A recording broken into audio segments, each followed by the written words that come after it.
Parce que les bornes de recharge publiques ne sont pas toujours proches ou disponibles et que tout le monde ne peut pas recharger sur son lieu de travail, avoir un dispositif de recharge à domicile est presque indispensable pour qui veut rouler en électrique ou en hybride rechargeable. Encore faut-il savoir quelle borne choisir en fonction de ses besoins, de son budget et de son installation électrique. Comment s'y retrouver dans la jungle des bornes de recharge à domicile? Pour répondre à cette question, nous avons fait appel à un expert.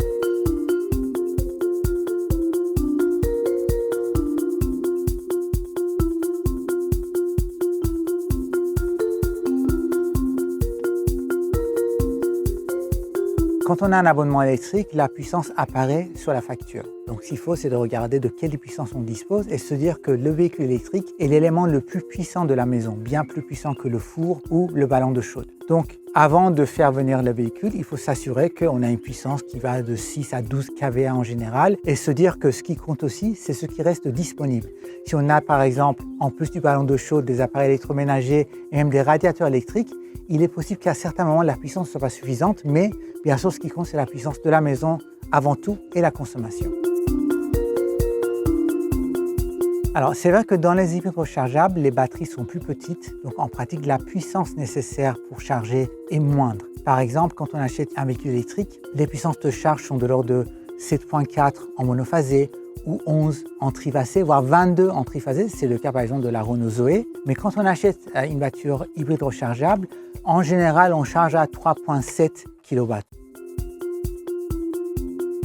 Pour parler du coût d'installation de la borne, il y a la borne elle-même qui coûte par exemple dans le cas de Covoltis 1 200 € TTC en version murale comme la version qui est installée ici, ou 1 400 € pour une version dite totem qui s'installe sur le sol, à même le sol.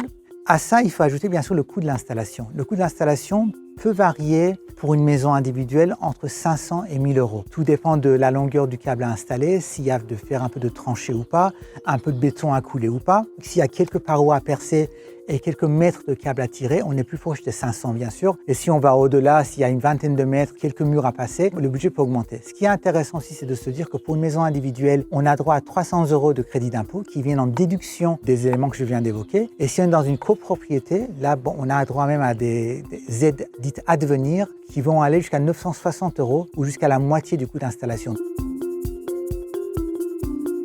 Une fois que vous avez installé votre borne, vous allez consommer non pas des litres d'essence, bien sûr, mais des kilowattheures.